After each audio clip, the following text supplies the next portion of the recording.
Hello, everyone. Welcome to FDH Lounge, mini episode 1812. You have with you here today FDH Lounge dignitaries Rick Morris and Ben Chu. And going back to when we did our pre-election special, 1776, it just happened to land there. You know, if you're thinking that we're going to take these historical markers here, and the fact that I have on somebody of Canadian heritage, that we're going to discuss U.S.-Canadian relations for mini episode 1812, that's not the case. It's a coincidence that I have on a gentleman with some Canadian heritage. But we are here to discuss NBA, as we almost always are when it's been, specifically the NBA stretch run that's upcoming and sort of digesting everything that has just happened with All-Star Weekend and the trade deadline. So with that speaking, it's FDH Lounge dignitary and FDH Hoops analyst, Ben Chu. How you doing, buddy? I'm doing good, Rick. How are you? Doing great, buddy. Always great to have you on. Always great to talk about these things. And I know that you were certainly looking at everything NBA All-Star Weekend a lot closer than I was. A lot of distractions on my end between the Four Nations face-off. Daytona runs into the All-Star game last night. It'll be interesting to see the effect on ratings if those have come out yet. But what were some of the key markers that you were looking at through the weekend? The very last one that Turner is ever going to carry. Right, and I think one of the biggest thing that's come from this entire All-Star Weekend is they're going to have to. NBC's going to have to find a way to cut down on commercials and promo time, because that was one of the biggest questions from the weekend. Obviously, the championship game between Team Shaq and Team Charles essentially had a 20-minute stoppage of play halfway through to honor inside the NBA crew, which was well-deserved. But the issue, as you can understand, is that a lot of the momentum in that game just completely dissipated afterwards. So it's going to be really interesting to see. There's a lot of talk rehashing again of Team World versus Team USA. So that's going to be really part of it as well. I think one of the big questions is also going to be is that in the old timeline, Rick, we've had from like the early 2000s, like the lead up to All-Star Weekend, like the Celebrity Game, the Rising Stars Challenge, and Saturday Night were usually like the precursor to the game. And right now it feels almost like they are the main course towards the actual game, which is kind of a weird thing to say. And overall, I'll say too that I don't think the mini game format was a bad idea. There was definitely some instances during the games where they was very interesting and very competitive, considering we've seen a team score 211 points in a single game and a lackadaisical effort on defense in most circumstances. So it's going to be really interesting to see what the NBA really decides to do at this time, which it's kind of hard because we now exist in a world, Rick, where it's like every sort of all-star spectacle, because we know it's the same thing in the NFL too, where we have to stretch as much airtime as possible, get as many commercials in for the advertisers. But again, the question then becomes that when is it too much? And what happens when you start to have people tune out over time? Because I feel like there has been criticism of the league in recent months of the game and the pace of play not being that interesting, and putting together an all-star game that kind of was more an 80% promo for the NBA and Kevin Hart was probably, not what they had wanted to do initially. Right. And I would say that the way that it went, this was one of these things where you can call this unscientific if you want to, but as I was flipping back and forth between Daytona and just seeing if the game or games, as it were, plural, was one of them going on, like maybe 1 out of 5 times when I flipped over, it wasn't in commercial and it wasn't Kevin Hart and the NBA, inside the NBA guys standing around on the court talking. I believe there was a study, at least done by someone on Reddit, that there was maybe 20% of the total All-Star game experience was actual game time, actual gameplay. And I do think that has to be taken into consideration, because if you keep evolving the product into this is about ads, it's not going to be as interesting. And again, the issue too is that, and I think we all love All-Star Weekend on some level, but we're starting to see the degradation of that mattering and caring for players, and then now fans, I would make the argument, are now getting there too. And we're going to see what those ratings were and if there's going to be any sort of like shift away towards maybe cutting it down in terms of the game time, in terms of like the products, because overall it was a very interesting lead up to the All-Star game, and it felt like for not necessarily me, but a lot of other NBA fans were like, this is not what we came to see, essentially. Yeah, and that's the whole thing too. I mean, I've never been a fan of getting cute with the format and doing it by drafted teams and everything like that, because if you're going to do USA versus the world, I mean, I guess that makes more sense than what the NHL's doing, because they couldn't do what the NHL's doing, because the NHL has a distribution of talent among several countries that the NBA still can't match. If you ended up doing it, a series of USA versus France versus Canada, I mean, we just saw that in the Olympics. We know what that looks like. If you put it together, USA versus world, I don't know. I mean, I'm one of these people where it's like, hey, I got a radical concept for you. How about East versus West? You think we could try that in 2026? But, I guess I think also, too, Rick, the big issue, too, is that it's going to be the split of how we determine all-stars, because currently in the NBA, we have 70% of the players are American. So even though we have a huge amount of stars that are from the world, you're going to see, and I guarantee the first thing that's going to happen is if there's not an even balance of star power, like in the world, like I have a feeling it won't be anything egregious. But remember, there was a timeline where the fans attempted to vote Zaza Pachulia into the All-Star game. Yeah. Where we may see a guy like, like Bilal Koulibaly for Washington, who's a great young player, get in because Team World has a lower player pool than everybody else. So it's going to be really interesting for them to determine it. But it's weird. It's almost like the game seems to be the issue now. Like literally, like years ago, like the biggest question was the slam dunk contest and all the stuff for the Rising Stars Challenge. Like, why do we need all these events? And it feels to me now like those other events may be more interesting than the actual game at periods of time. Yeah. And if you were going to divide it into multiple teams, the only way really to do it, and I've talked about this on and off for years, and to where you could basically do a little bit of a barnstorming thing sort of during the All-Star break, similar to what the NHL's doing, although the NBA would never do that because they want to have everybody on site and the whole convention party atmosphere of it. But if you did it, and there's not a good framework for this in terms of like Big 12 alums, ACC alums. How many of these guys actually graduate, right? But guys who came from the Big 12, guys who came from the ACC, from the Big 10, from the SEC, guys who played in mid-majors, guys who played internationally. There's 6 teams right there. Yeah, I mean, that's one discussion point, and this is going to probably get brought up. It could be by division.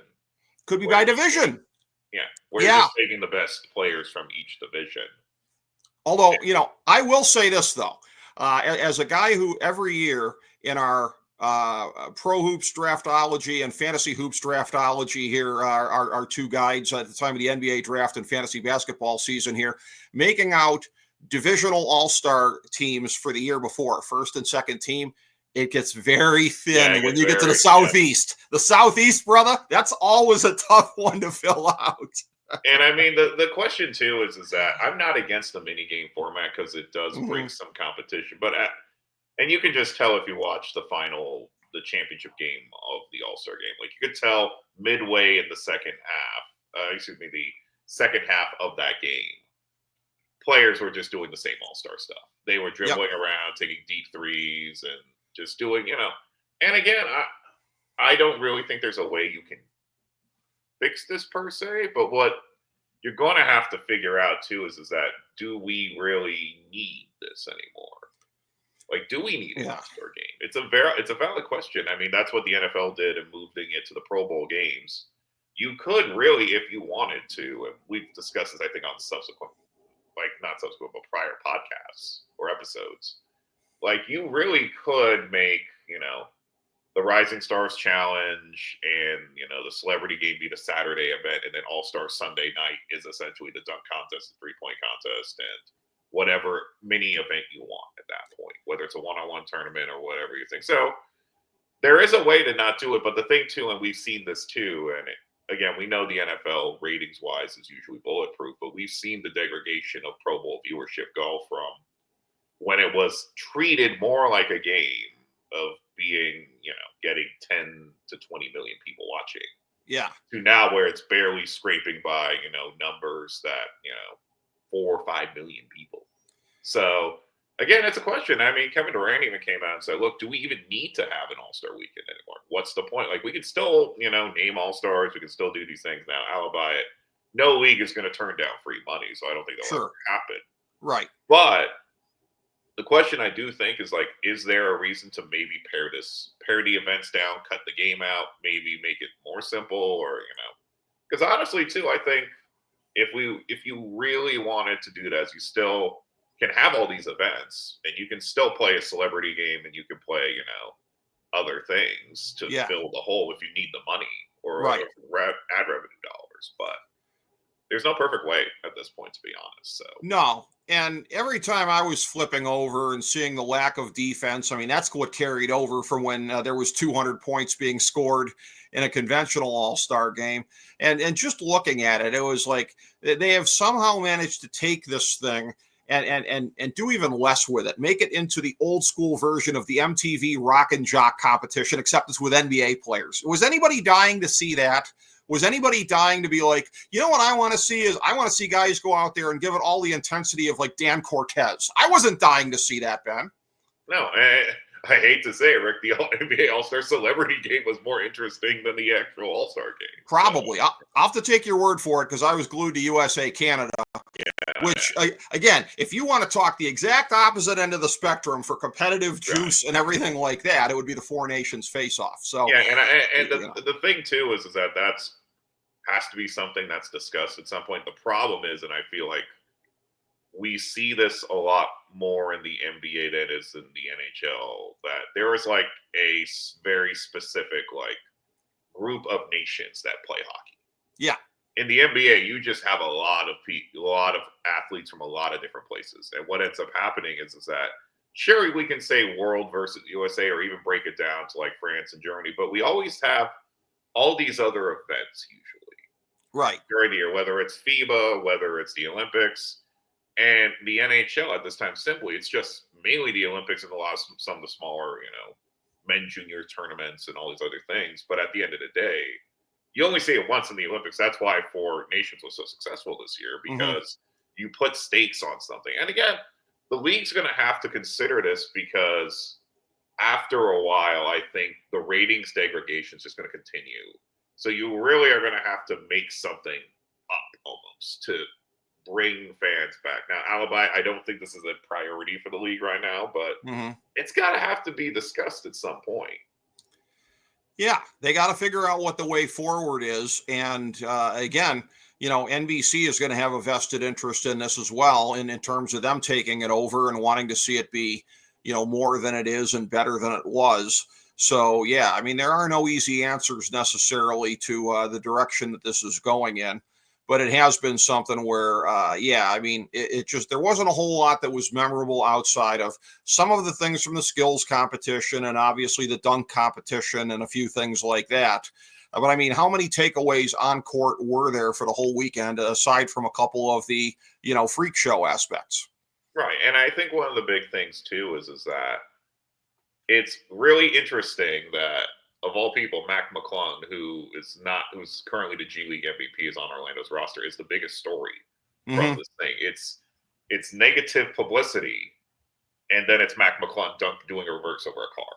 Yeah. Like, those are the two biggest things. And then, if you watch the All-Star Celebrity Game, Rome Flynn had one MVP. Like, if you had to list, like, of the most notable things that happened during All-Star Weekend, the big one is people complaining about the All-Star game, and then everything else after that. And usually for a league, that's not what you want. And we're seeing this in the NFL too. Like, and again, we also saw this in Major League Baseball during that run of where the game didn't matter as much for the All-Star, where All-Star game was essentially went from, home field advantage in the World Series to now, which is there's no stakes. So the ratings start to devolve from there. So again, this is not just an NBA problem, but this is just a overall problem, because we all, like, before, the reason why ratings were so up before was a competitive aspect for players, but it was also, too, we had less choice. So when you have less choice, like, why would anyone actively choose to watch an NBA All-Star game?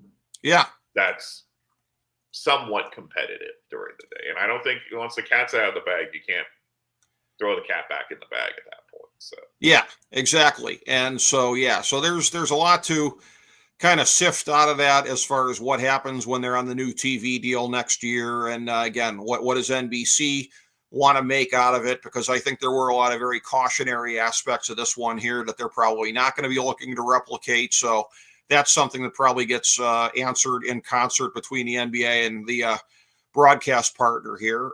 Prior to that, as we had discussed on the show previously when we did our emergency pod the day of the Luka deal coming out.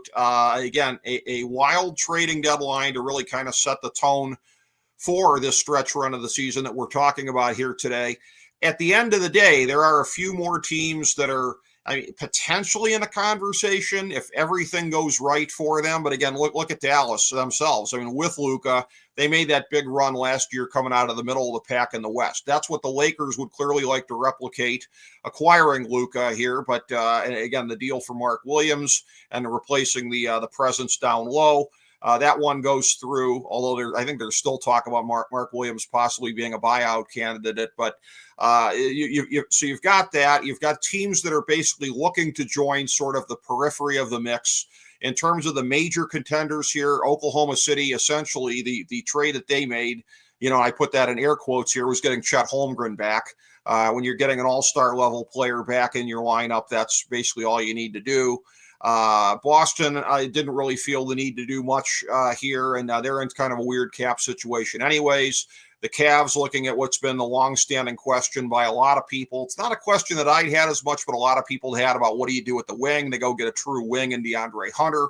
So you've got the teams that are sort of the most clear-cut contenders in the league that made deals. You've got other teams like Golden State going and picking up Jimmy Butler that are trying to work their way into the periphery of the conversation and do what Dallas did a year ago. Right, and I think what the biggest thing that I've noted in prior episodes leading up to this was the Western Conference kind of felt a little boring this year. And now we're getting a lot more interesting because LeBron and Luka will play together. They'll make some noise in the Western Conference playoffs. Butler with Golden State, even though they're still hovering at 500 at this time of this episode, they have the opportunity to make a jump up too. And, there's still Memphis is hanging around. Houston is in a little bit of a slide right now, but they're playing well, and they'll probably get Fred VanVleet back at some point.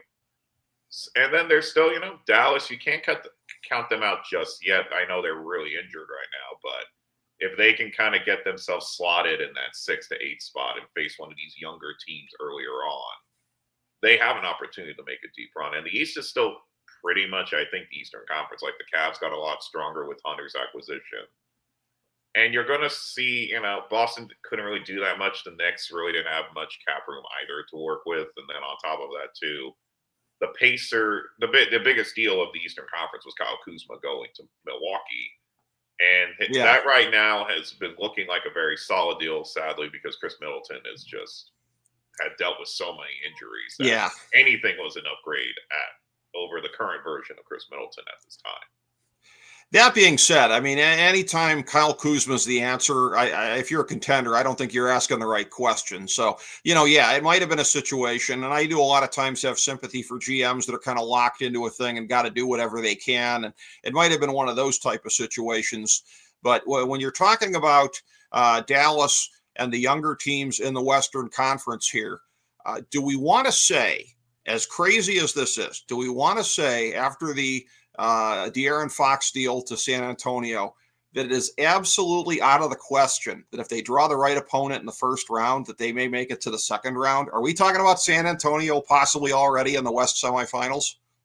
I mean, again, it depends on the situation, and it also depends on what San Antonio wants to do, because they also have to realize that this may be their last great draft pick potential at this point. Oh, it will be. Yes. Yeah, so they're, again, like they'll have options, and they have a lot of picks owed to them moving forward. But again, their questions from San Antonio fans has been brought up to their head coach Mitch Johnson has had some very, very interesting rotations over the last couple of games, and there's discussion within that fan base that maybe they're doing a stealth tank. They're trying to lose some more games and then really bulk up for the Wemby run of moving forward and getting these good draft picks now, because what we tend to see in the history of the league is overall these teams get built. And what ends up happening is that they lose draft capital over time because they keep improving. Right. So it wouldn't be against the worst scenario if you aren't guaranteed to get it to the conference finals. Why wouldn't you attempt to get a better draft pick or put yourself in a position? Because who knows? Like, if you get some lottery luck, you could get Cooper Flag and you could get into a dynastic run if you have that much talent. And they've done a really good job of not trading away any assets, especially the De'Aaron Fox deal, which they essentially gave away nothing of real note outside of some draft picks and Zach Collins. Like, there wasn't really, they didn't give up any major pieces. They didn't give Keldon Johnson, Vassell, or Stephon Castle even to get Fox. So they still have a lot of movement. And again, to go to Dallas real quick, is that they'll get healthy over time, and it looks like that their bench is right now really showing its strength. They have dropped a couple of games recently, but they're staying very, very competitive without Anthony Davis. So I wouldn't throw the towel out on Dallas just yet. It's just their road's going to be a lot harder to climb at the end of the day. It's going to be, yeah. I mean, this deal never stunk nearly as worse in the near term and the medium term. It's the long term where we're just going to look at this and point and laugh. But yeah, I mean, in the near term, it might be relatively competitive between Dallas and the Lakers, depending on the health here. But then Anthony Davis goes street clothes again. You don't know how long he's going to be down. So that's going to be an interesting thing here. And I do know that from listening to the friend of our show podcast, the Dumb Zone, they're starting to speculate actively about, what about Kyrie in the offseason? I mean, the minimum you're going to have to do is give him a contract that's a lot more than you want to give him at this stage of his career. So that's just one more thing on top of this. And that's the best case scenario. The worst case scenario is he does what he's done in other situations and flakes out. And then that's real disaster. Right. And then again, one other major consideration at this timeline, too, is that there can always be grumblings around Kyrie. And, the Lakers already have, there was that little blip before the All-Star game where he changed his Twitter bio or his X bio to all Lakers colors. So could we potentially rule out him going to the Lakers at some point? Maybe creating some weird three-headed point guard monster out there. So again, I don't think it's likely, but again, at this point, anything is possible for a lot of these teams. And I think that's why this league is so interesting at the current timeline, because before, we saw this too, especially in the NFL with the Kansas City dynasty. People tend to get bored with dynastic runs, and right now the league, I would argue, has about 6 or 7 teams who could convincingly win a title this year, and I only think that number is going to continue to go up. So, I think the league is full of parity at the moment, but I feel like there's an opportunity to see a couple of these teams really build up and build consecutive titles. But the league, at least in terms of health, is healthier than it's ever been at this period of time in terms of overall talent dispersed to all these teams. And that's even before expansion is going to get talked about again. Yeah. And I have to say, too, I mean, how hilarious that would be if it's one more Lakers and Mavericks deal here. If they have to do a sign and trade of Kyrie to the Lakers, that would be just, chef's kiss if it came down to that. But that was the thing where, and there was a retweet over the weekend that I sent to you that Dan McDowell from the aforementioned Dumb Zone taking note of. There was a video clip with Jeannie Buss being interviewed about the trade and her husband, Jay Moore, standing right next to her. And Dan notes in the retweet how hard Jay Moore is having to keep a straight face when she's talking about how much they had to give up to get Luka. I mean, that's, props to Jay Moore, because I couldn't have done it. I would have just been like, oh, good job, babe. Nice try. Yeah, and I mean, it was something that we mentioned on that that Luka trade deadline podcast. Essentially, too, was the Lakers are relevant again because they, in all honesty, I don't think anyone thought of them as a serious threat in the Western Conference. True. As currently when composed with just LeBron and Anthony Davis. But now, again, if Luka and LeBron can share the floor together, space the floor, and they can get enough from the other members of that team, they have a legitimate opportunity, because if you have two guys of that potential and that ability on the floor at different stretches, it's just going to wear a lot of teams out. But ultimately, the big question for them is going to be is their matchups early on in their playoff run. Right. There are some very favorable ones and some ones that are not favorable at all. So we're going to see how the Lakers do, but they're building for. It's weird to say the short term and the future because it's not often you can make a trade in today's NBA where that happens. Mm-hmm. Oh, they definitely are. And in looking at this, the team that's been their kryptonite in the playoffs the last 2 seasons, Denver, this is not a team that for most of the season we were talking about as necessarily a frontline imminent threat, but they've really been looking better recently. And key to that has been that Jamal Murray looks more like, the Jamal Murray that we're used to seeing. And that's one of those things where, again, how he holds up physically might be the biggest X factor for that team because they're thinner than they were when they were champions 2 years ago. They're still looking to replenish some of the depth that they had to let go because of the looming second apron. But Denver's a team where, again, you're already getting, seemingly every year now, you're getting the best version of Jokic because this is a guy who, his physical decline is going to be slow at best because his game was never predicated on athleticism. And every year he's getting smarter and smarter and smarter. So it's like he's going to keep getting better on a growth curve that most guys don't generally go on. This is probably the best Jokic we've seen. And if you're getting a Murray that's, close to being the top level version of Murray, well, that right there reminds you a lot of 2023. Right. And on top of that, too, they're one of their major issues last year was their bench, and it is much improved this year. Payne Watson and Julian Strawther are both taking steps forward. You're seeing a Russell Westbrook that seems more like the Russell Westbrook that could help win you a title. Yes. So that's also part of it too. And I also feel like too what ends up happening, and we make a lot of early judgments early in the season, and we tend to forget that, especially as currently composed when you're adding a player like Russell Westbrook to a team, it's going to take time. It's not going to be an automatic, simple fit scenario. So but they're definitely a team that can still create a lot of noise. The real question for them is going to be is if they face one of these deeper teams like an OKC or a Houston or even a Memphis too, how are they going to react? Because if they don't get their big numbers from their back rotation guys like Westbrook and Watson and Strawther and Christian Braun, then it's not going to be enough for them to win a title. That's true. Yeah. And so it's going to be very interesting to see, how they work through that. You can probably really trust Mike Malone to get the best possible version out of that, as he has shown previously. So when we're talking about teams that won the title a couple of years ago, they're trying to reach their way back. A team that is further away than Denver and remains so even after the trading deadline, but Golden State. And it was funny with the comments from Draymond Green over the All-Star break, because when you talk about the modern NBA, it reminds you of, the Eric Andre meme of like, why would so-and-so shoot him? A guy from Golden State is talking about the state of the modern game, which they basically single-handedly created. But you put Jimmy Butler in the mix now, and I've seen some speculation that like, well, the fact that he's, not nearly as much of a shooter, paradoxically, it's a good thing because him and Steph, they're not going to overlap each other in that sense. They're not both going to be parked out at the 3-point line. So I guess that's true. But as far as where they sit after that, they're a team that, again, I think they're a little bit closer to the periphery than they were. I'm not sure they were even on the periphery before they made the deal because they went through what they thought, and I think this is hubris, especially looking back on it. This whole thing of like, we're going to transition on the fly. All these great draft picks are going to be the next Steph Curry and Klay Thompson and Draymond Green. And where did that get them? They ended up having to go get a 35-year-old Jimmy Butler here at the deadline.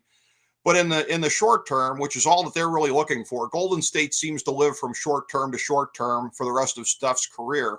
In the short term, it does seem to have put them in position where if they get the right draw, they probably could make some noise in April and May. Right. And it's kind of interesting to see that the Warriors' real strength was keeping that core together. And then eventually what ends up happening to them is that the core got old and a lot of their draft picks pretty much flamed out at this point. Like the only one that's even really shown any sort of real potential would be Pozetsky at this point, or however we pronounce it. Yeah, well, these days. Kuminga maybe somewhat. Weird to say too, Rick, that the most talented young player they have on the roster is Trace Jackson Davis. Yeah. And he was essentially an afterthought on that. Yeah. So it's good. I would say that Golden State can get interesting, especially if Butler can turn into playoff Jimmy, because we've seen it before. Mm-hmm.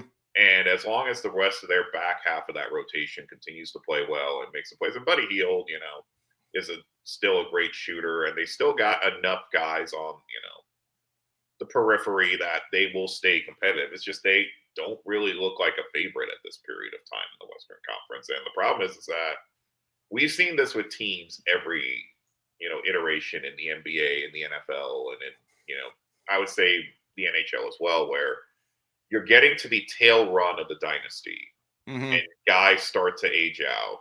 And when you try to bring in the new guys to fill in the role, that just doesn't work out. And what ends up happening is that the ownership group then has to make the decision of whether we have to keep competing and making sure everything stays okay and at least stay within that sort of Mendoza line of, hey, we're still making the playoffs. We're going to get there, but not make any deep runs, or you're just going to blow it up. And what we've seen a lot from a lot of these teams moving forward in all sports is that ownership tends to be late to the party in terms of trying to figure out when to move on. Portland. But I will say though, in the NBA, that's less ruinous, because the thing that I continue to bemoan as a hockey fan is my Detroit Red Wings. That whole thing in the 2010s and Ken Holland and we're gonna stretch the record. We're gonna get it to 25 years in a row and beyond of just making the playoffs. Great, get in the first round, get humiliated, go home. And then basically by the time you're in a rebuild, it's a horrible rebuild. The thing with the NBA, with the rosters being so much smaller and the number of difference-making players being exponentially smaller, is that you can get to the point of suckitude almost in a heartbeat if you want to. For the Red Wings, it was a thing where even when they were in the teardown, it took a while to tear down just because they had so many respectable pieces on the roster. At least in the NBA, you can do it quicker if you want to. Right, and I feel like Golden State, again, had the opportunity to extend their run, but they ended up just taking guys who were either the best fit at the time or they weren't necessarily pushing forward in terms of becoming a thing. Because let's see how many, if you look down the list of those draft picks, there were a lot of guys they passed on that probably could have helped them, put them in serious contention. Now, I'm not saying LaMelo Ball would have been the fix of all fixes, but it's a lot different when you're taking high draft picks and they're not staying on their roster or getting any meaningful time. Like Bajetski is literally the most notable draft pick they've had recently that is getting time on that active rotation. And again, I think he's a great player, but is an older Jimmy Butler, an older Steph Curry, an older Draymond Green enough to make a run to the NBA Finals? I just cannot without any logic. You never want to say it's done, but just considering how high the level of competition in the West is right now, I just do not see Golden State getting past the second round at this point. Well, and the thing is too, and you can make too much out of like feelings and vibes. Guys like me and you have that for as much as we watch the game, and it's easy to get too kind of sucked into that. But as I talked about when we did our emergency pod for the Luka thing, this thing of like Dallas doubling down in the short term, like on the face of it, it looks like what Phoenix did a year ago. Now, Phoenix did it with much worse roster construction. I'll grant you that. Like what Dallas is doing, it's not nearly as idiotic in the short term because like they actually have a point guard still, which Phoenix never bothered with last year. So it's not quite the same thing, but I just go to that first round playoff series, Phoenix and Minnesota, and what Minnesota did to Phoenix seemed like symbolism for where the league's going. And I remember being so shocked in the moment that it happened. And of course, the Minnesota team isn't the same team post KAT trade. I get that. This year they're still a tough team, but they're not what they were a year ago. But you look at it and like the two teams with their best records to meet at late in the season, whatever they called it, whatever, it was Cleveland and Oklahoma City, who are decidedly on this new movement here. So the teams like I mean, Golden State's doing the only thing that they can. I get that. You got to milk whatever you can out of what Steph's got left. Dallas didn't have to do that. Dallas was set up for the long haul with Luka to keep going and keep it moving. But it's like, when I see Cleveland and Oklahoma City and Houston, what they did to my Cavs the both times that they played there, I'm like, I think these other teams are looking at an NBA that maybe the last vestiges of that left a year or two ago. I just, the day when you could do that and just like, we're going to cobble together a super team, the young teams that have been kind of building and growing and whatever, they're there. And I don't know that you can displace them with any kind of non-organic super team. I don't know. Maybe that's just a vibe that I'm getting that's not entirely accurate. And we'll see how it plays out. But it seems like a dated strategy to me, Ben. Yeah, and I agree too. And again, what makes the Luka LeBron situation unique is that it's creating a super team with a guy who is probably going to be retired in around 2 or 3 years. Yes. So yes, you're essentially just rebuilding for the future at this point with a guy that you can see, but who's going to be another MVP candidate years on end. It's just, again, this is going to be ultimately the question because the Lakers are going to be the focal point of pretty much the NBA media for the rest of the year with this current Luka LeBron team. And it's a weird positive and negative for a lot of these teams that have been going on great runs like OKC and Cleveland and Memphis and Houston. Which is you're going to get pushed back a little bit, but then you're also not being talked about as much either. So you can have a little bit of a run where you're not doing as well and not be questioned. Like very similar to when Cleveland lost a couple of games, same thing with OKC. They blew a couple of late game leads. So it's going to be the Lakers are going to get all the attention and all the media and all the clicks. But what's ultimately going to happen is that the microscope for these teams that have been dominant, like you said, are going to have space to breathe at least. Yeah. Because ultimately, let's be honest, let's say that trade never happens. Ultimately, what's going to be the discussion coming down at the end of the year is will Oklahoma City and Cleveland get to 70 wins? Yeah. And that takes up a lot of, player mental energy more than anything else. Right. Yeah. And so it's fascinating because it's, you see the new paradigm and teams coming along faster even than we thought. And again, from observing, the Cavs very closely, I expected a lot more out of them than what we saw last year with Kenny Atkinson coming in. But again, as I make no bones about it, the pace that they've been on has surprised me. I mean, delighted me, obviously, but has surprised me. Houston, the strides that they took, mirroring what Oklahoma City did a year ago. So it's like we appear to, and look at what Minnesota did a year ago. So we're in a day and age where, again, and the common denominator is I keep getting surprised by this as teams are doing it faster. But I don't know. It seems like GMs are sort of getting caught flat-footed. And unlike me, they're getting paid big money to be able to figure out the game and to be able to think to themselves that, like, do I want to double down on a short-term near-window thing when these teams that are supposed to take longer to get great are already getting great? And like I said, if you're Golden State, you have to go that way. You have to roll the dice. If you're Dallas, you don't have to. And that's what seems to be so idiotic about what they did is, pissing away the long-term window. Right. And I think the real question, too, is that you also have a GM in Nico Harrison who is now getting hit piece after hit piece ran about him him being difficult, him being obsessed about health and wellness. So it's going to be something that is going to look back upon whether it's going to work out or it's not going to work out. But we've already seen these deals happen. And so far, we have never seen a superstar of Luka's standard get traded, and it's worked out for the team that's traded him. Yeah. It's just never has. And, maybe I could be wrong. There's always an ACL tear away from things being different, but it looks like, at least for this stretch run, though the Western Conference got a lot more interesting, and the Eastern Conference, it's still going to be between 3 or 4 teams to see who's going to make it to the finals. Yeah, it's going to be fascinating. And then in the West in particular, I think, again, a lot is going to come down to what the draw ends up being, and that's going to be fascinating and seeing on the play-in. And something that I said at the beginning of the season is, you're going to see a team missing even the play-in that you're just not going to believe it would have happened.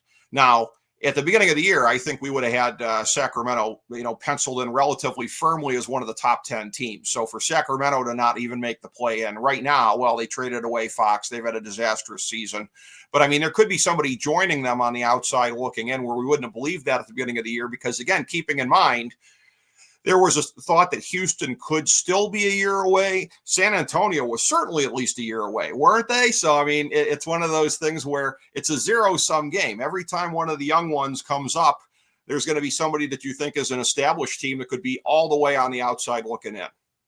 Right, and I think in terms of the depth of the league in both conferences, we're seeing it on both ends, on the West and in the East. Like, Alabama, Toronto, Charlotte, and the Wizards have just not been great this year, but they still all got really good young talent, and I would not be behooved to see one of those teams make a little bit of jump up in the next season in the play-in tournament or get into the first round. And that just says how healthy the league is in terms of a talent basis when even the worst teams have one or two guys who are notable enough to be playing and have name recognition.